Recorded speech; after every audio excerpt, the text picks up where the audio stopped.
Psychosomatic illness is a medical fact. Mainstream medicine accepts without question that some people can make themselves sick through the power of the mind. So could the reverse be true? Are we capable of psychosomatic wellness? Can the same mind that creates illness also be used to heal?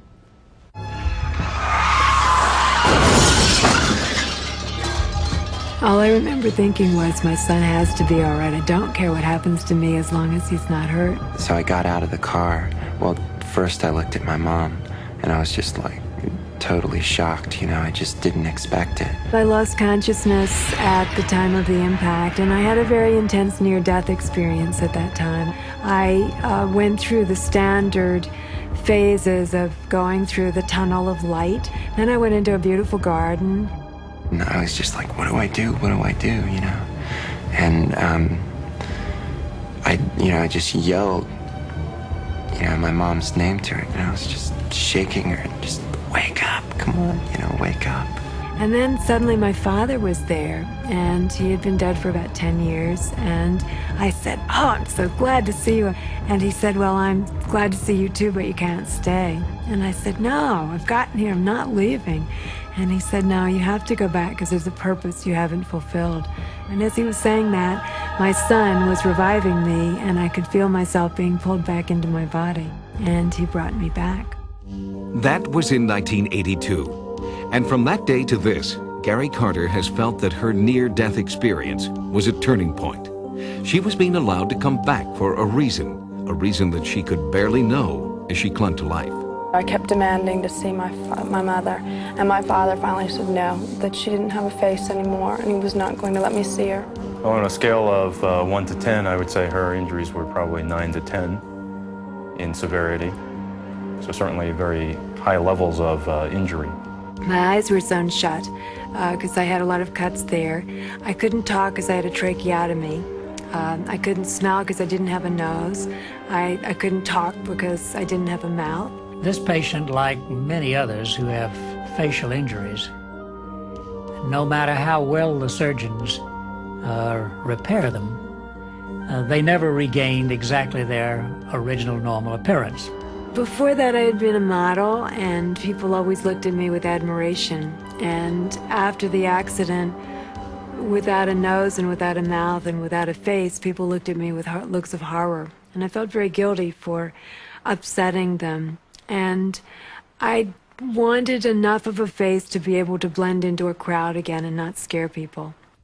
Her surgeons warned that the reconstruction process would be long and arduous, requiring at least 10 separate surgeries. After the first operation, the pain was unbearable. It was just horrible to see, my mom just sitting there in agony, just unable to do anything, and just absolutely in pain. Intense pain, like a symphony, I remember. It was always there, always intense. It was just horrible. It was a dreadful, dreadful time. The second surgery was even more excruciating. On the eve of her third surgery, Gary's dread intensified. And I was scared. I was really scared of the pain. And this very pushy friend called me up and said, I've heard about these wonderful pain control tapes you might like to use since you have all these years of surgery ahead of you. The tapes came from the nonprofit Monroe Institute, an education and research facility in Virginia. Here, sound waves are used to affect brain waves, often with amazing results. We teach people how to use the power of their mind, how to use this power to promote healing processes, to promote optimal learning, to gain control of their life and their perceptions as they move through life. The Institute was founded on the principle that focused states of consciousness can be achieved by listening to combinations of sounds that alter brainwave patterns. In this focused state, pain can be eliminated. It's called the hemisync method. We put one sound in one ear and another sound in the other ear, and when these sounds work together inside the brain, they alter your state of consciousness. They actually change the brain waves inside your head. It's not subliminal. The tones are a part either of music or of ocean waves, depending on the different tapes. For Gary, the tapes had an amazing effect. her pain threshold changed so dramatically, she asked if she could listen to a tape in the operating room. I took the tapes in with me for this surgery to make my nose, and I told Dr. Edgerton if the tapes worked fine, but if not, I'd like my codeine right away, please. And he smiled and he said he thought it would be an interesting experiment, and all the doctors and nurses were quite interested as well. And some of these operations, of course, can be very painful for a time. But with the aid of the tapes, even going down to the operating room area with the tapes playing, she really seemed to deal with the anxiety issues and the postoperative pain issues very well. And I think a lot of the staff were very impressed by how much these tapes helped her. I was relaxed and happy going down into the operating room. It was like going to a fun party instead of the shakes and the queasiness I would have had before. In Gary's case, it was very clear she did not request very much anesthetic when she was using the Monroe tapes. The feeling when somebody's cutting on you when you use these tapes is one of being disassociated. You feel the touching and the pulling or pushing as they're cutting or stitching, but there's no pain associated with it. It's just like a very gentle touch.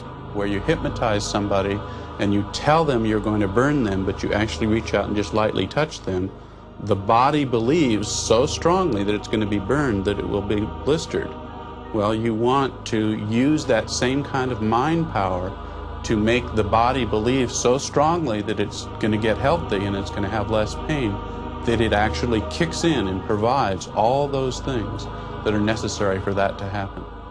I had no pain after that surgery whatsoever. I used the Monroe audio tapes, and there was minimal swelling and bruising, and I went home from the hospital in 2 days instead of 10. The whole theory opens a lot of interesting possibilities.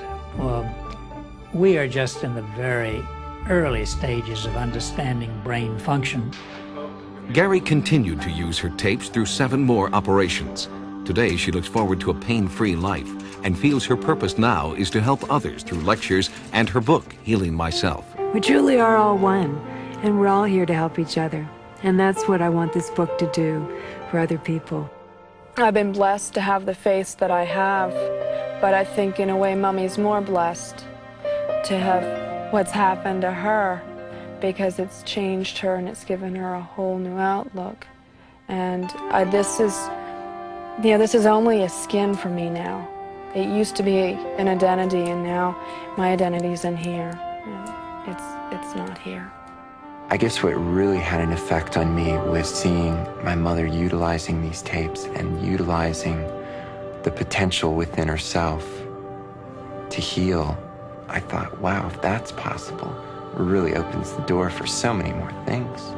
The meaning of life to me before the accident was totally based on outer appearances. Now, in my second life, I look at the light bulbs. I don't look at the lampshades as I did in my first life.